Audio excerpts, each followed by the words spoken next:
Bom dia, tarde, noite, pessoal.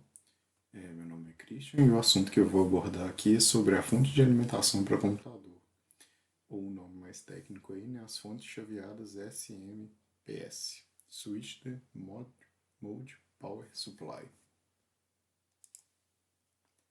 Em relação à construção e à aparência dessas fontes, nós podemos encontrá-las em diversos formatos aí por conta dos gabinetes, né, que são para os quais elas são projetadas, né? Muitas dos fabricantes às vezes têm formatos de gabinetes aí, seja no Slim ou seja no modo desktop comum, que ele tem um formato proprietário e algumas dessas fontes também têm alguns níveis de tensão, algumas especificidades também por conta de serem proprietárias, né? Ou até mesmo algumas limitações em relação ao cabeamento, às conexões e tudo mais. Em relação à aplicabilidade dessas fontes, por conta do alto nível de tensões que a gente tem nela, e também por conta do baixo preço, e se comparado nos modelos mais simples, elas são muito versáteis e empregadas em diversos projetos diferentes, né? No YouTube mesmo a gente consegue encontrar como fazer ela funcionar como uma bancada, um carregador automotivo, para ligar o som, para testar motores e fazer outros testes de outros componentes também. Então ele é empregado em vários projetos aí, sejam eles amadores, né, vamos dizer assim, ou até mesmo para ligar outros projetos, né, para alimentar outros projetos aí profissionais, vamos dizer assim. Em relação à eficiência e certificação dessas fontes, a gente tem aí o selo 80 Plus, que seria uma classificação internacional para a gente ter a comprovação desses dados, né? Essa porcentagem que a gente vê para cada tipo de selo aí garante que o desperdício de energia, né, se referindo a questões como dissipação de calor, irradiação, vibração, ruído e etc., seja mínimo possível dado determinado nível de cada tensão aí, né? E a exemplo, por exemplo, de uma função, de uma fonte certificada para o nível 80 Plus White aí, né, que é o standard, a gente tem, por exemplo, que 80% da energia consumida, né, a energia que sai da tomada, ela é entregue para os componentes do computador, ou seja, a gente garante aí que mesmo numa carga entre 20, 50 ou 5%, 80% da energia que vai ser gasta pelos vai ser gasta, né? Vai aparecer, vai constar na nossa conta de luz e ela vai ser entregue para os nossos componentes. Essa certificação ela é internacional e ela é entregue pela empresa Plug Load Solutions. E todos os equipamentos que dizem ter sido testados, ou seja, que eles têm esse selo, eles também podem ser consultados no próprio site oficial para comprovar se realmente foram feitos esses testes, né? Aqui a gente tem um exemplo de como é esse relatório, né, de testes, como ele é feito. E a gente tem o selo, tem tudo como é que funcionou, como é que se comportou durante os testes, né? Incluindo os níveis que ocorrem em cada um dos níveis de tensão que tem disponíveis na fonte.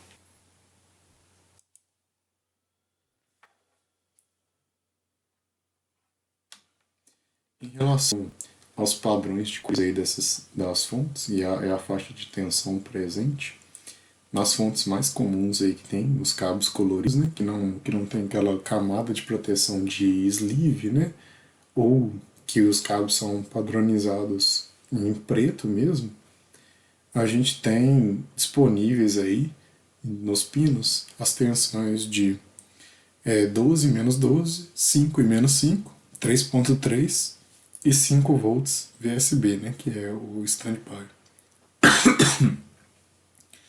Em relação ao modo de funcionamento das SMPS, aí, né, as nossas fontes, elas são praticamente os mesmos e eles controlam a tensão de saída, abrindo e fechando o circuito computador, de modo a manter pelo tempo de abertura e fechamento desse circuito, né? Ou seja, são controladas aí por PWM, né? Ou seja, a largura dos pulsos e suas frequências para obter a tensão desejada. Em relação a um esquemático eletrônico comum aí, né, de uma fonte desse tipo, né, uma fonte ATX, e aí a gente parte para o diagrama de funcionamento, né, para a gente exemplificar como é que cada parte do circuito vai trabalhar. A gente tem inicialmente aí, né, a tensão mesmo de entrada, a tensão senoidal, né, de 110 ou 220 volts, né. Em alguns outros países a gente tem aquela diferença, né, dos 115 volts, naquelas outras nomenclaturas, ou em outros casos mais específicos, né, a gente não tem os 60 Hz igual nós temos aqui, nós podemos ter os 50 também, mas no nosso caso aqui, considerando uma fonte ou nacional ou produzido para o público nacional, a gente considera aí os 110 volts ou 220 a 60 Hz.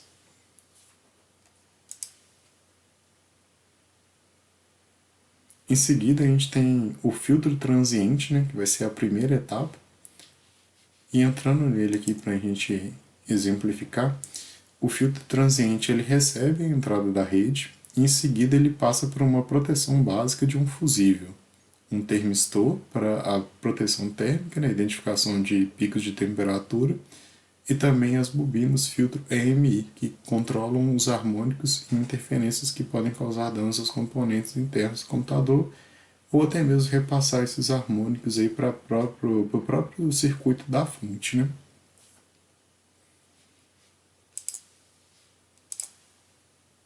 Em seguida, a gente parte para a retificação primária, e no circuito de retificação primária a gente encontra aí, geralmente uma ponte retificadora com a função de transformar a corrente alternada em corrente contínua, né? A gente meio que inverte a parte negativa da onda, né, para a gente tentar criar ali um sinal mais próximo aí de um sinal contínuo. Partindo a partir da retificação primária, a gente tem o dobrador de tensão, que após a retificação, o sinal ele tem pequenos declives, né, em virtude dessa inversão do trecho que era negativo para positivo, né, na parte de retificação, e aí a gente tem os capacitores para filtragem e estabilização do sinal e eliminação dos ripples, né. Os ripples são esses trechos que a gente tem, nesses declives no sinal de onda que a gente tem após a retificação, né.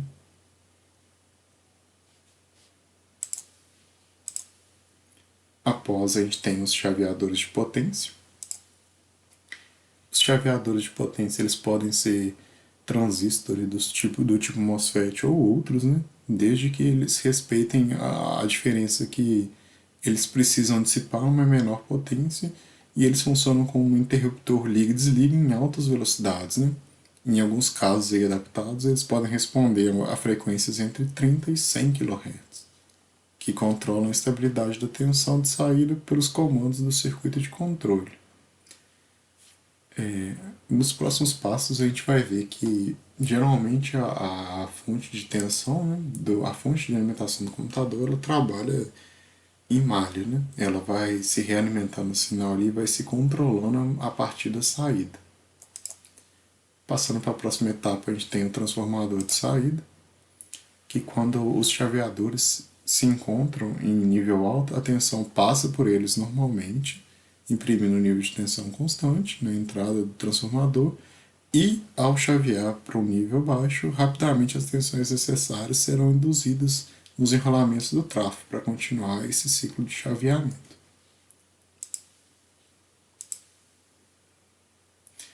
A parte de retificação rápida,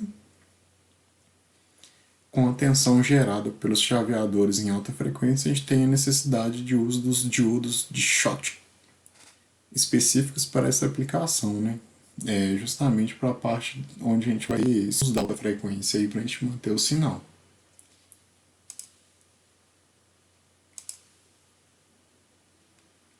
Após a gente tem o filtro de saída, né? Onde a gente já vai chegar na etapa, né, de controlar o sinal já para entregar naqueles diversos níveis de tensão. Os filtros são compostos por dois componentes. O primeiro deles é um indutor, para eliminar as harmônicas de alta frequência, para que elas não sejam entregues direto aos equipamentos que nós vamos alimentar dentro do computador ou em outros.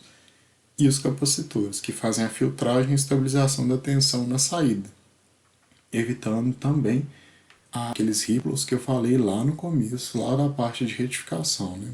E como a gente tem uma outra etapa de retificação rápida antes dessa etapa, a gente também tem que manter essa questão de controlar o ripple.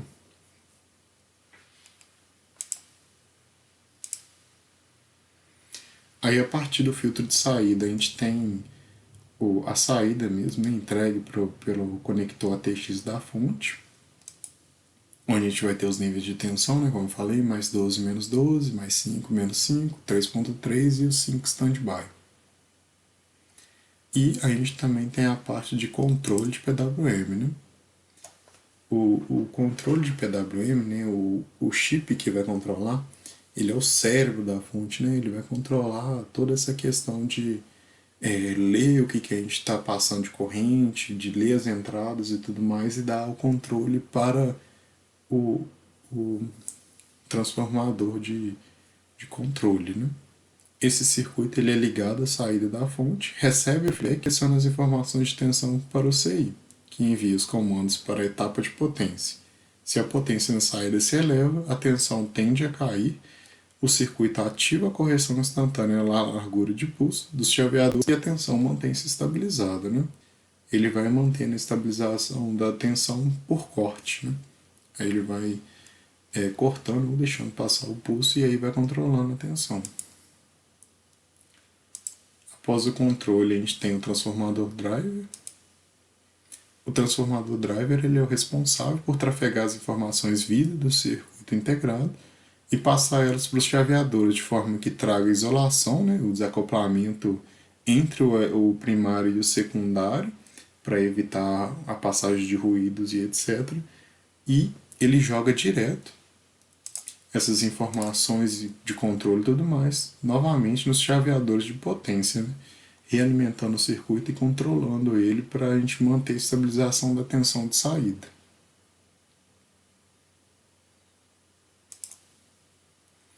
E logo após aí a gente tem uma outra parte aí do circuito também, mas não menos importante, né? Que a gente pode dizer que ela funciona, né, de uma forma paralela ao circuito, pois ela se mantém ligada assim que a fonte é conectada à rede elétrica, né?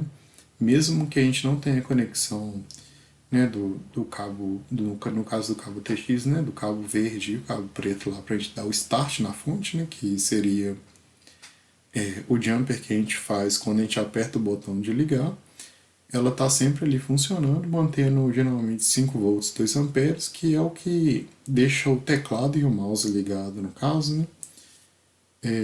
Funcionando antes da gente ligar o computador, e também alimenta outros periféricos dentro da placa-mãe do computador, né? A gente já tem ali a alimentação do chip da BIOS, já tem a alimentação da ponte sul e no caso dos mais antigos a ponte norte, etc, né? Outros componentes aí que vão dar vida para o nosso computador assim que a gente apertar o botão de start. Aqui a gente consegue ver a localização, né, dos pontos que a gente foi citando, né, de retificação primária, retificação final, filtros, o transformador, aqui é a parte de chaveamento, controle PWM. A gente consegue ver como é que eles ficam distribuídos naquele circuito típico, né, que eu mostrei no começo, antes de explicar cada parte. Aqui a gente consegue ver como é que é o circuito eletrônico já disposto, né, numa placa de uma fonte, né, como é que são as características construtivas desse circuito. E aí a gente consegue ver, né, na esquerda aqui uma fonte, né, mais simples, baixo custo, né, e na direita aqui a gente consegue ver uma fonte já com aquele tipo de certificação 80 Plus, uma fonte de uma qualidade um pouco melhor, né. E assim como eu tinha falado, o que muda muito entre essas fontes não são a disposição dos circuitos, não tem muitas características diferentes entre elas em relação ao circuito eletrônico. A gente tem muito mais diferenças em relação à qualidade dos componentes que são empregados, a distribuição desses componentes, né? A gente consegue ver aqui também a relação em preocupação, né, com dissipação de calor e tudo mais, dissipação de ruído, eliminação de vibração. Nesse caso aqui, essas partes de conexões aqui são porque essa fonte aqui, ela é uma fonte modular, né? Onde você consegue conectar apenas os cabos que você vai usar, e também é uma fonte preparada, né? Para um circuito que ele vai ter uma potência maior, né? E geralmente já é para alimentar, para suprir uma necessidade de uma potência maior, né? Geralmente a gente tem fontes modulares aí no mercado, principalmente brasileiro, a partir dos 600 watts, né? Enquanto que as fontes convencionais que a gente tem aí, as fontes mais simples, elas geralmente tendem a atender bem até a faixa dos 230, até ali os 270 watts, alguma coisa em torno desse tipo assim, né? Não tende a ir muito, né? A gente consegue ver aqui a questão dos transformadores, os capacitores para fazer a filtragem e tudo mais, os circuitos aqui que a gente tem para controlar os harmônicos, né? Aqui a gente tem a questão do chaveamento da fonte, né? O chaveamento eletrônico que a gente tem. Aqui a gente tem, né, também o mesmo chaveamento, mas aqui já com uma dissipação melhor, mas bem cuidado, os capacitores estão todos isolados, e aqui a gente também tem a questão da vibração do próprio computador, que poderia afetar quanto a vibração dos componentes, né? Tudo bem isolado, tudo nos conformes, vamos dizer assim, né? Nesse caso aqui, a tensão de alimentação da rede de distribuição entra por esse lado, e daqui a gente sai os cabeamentos para conexão do cabo ATX, né, que vai na placa-mãe, os cabos SATA, IDE, etc. E nesse caso aqui, a alimentação entra por aqui, e a alimentação que sai da placa, né, para os componentes internos do computador sai desse lado por meio dos conectores modulares, né. Em relação a acrescentar sobre esses componentes a matéria de eletrônica de potência, né, na fonte de computador a gente observa muito, né, a questão do PWM, né, é o princípio de funcionamento básico dessa fonte, mas a gente também entende aí também o princípio, né, de funcionamento de conversor CA-CC e de CC-CC também, né, para a gente ter a qualidade de energia entregue no produto final, né, para os componentes internos do computador. É isso daí. Muito obrigado, pessoal, por assistir até aqui. Até a próxima.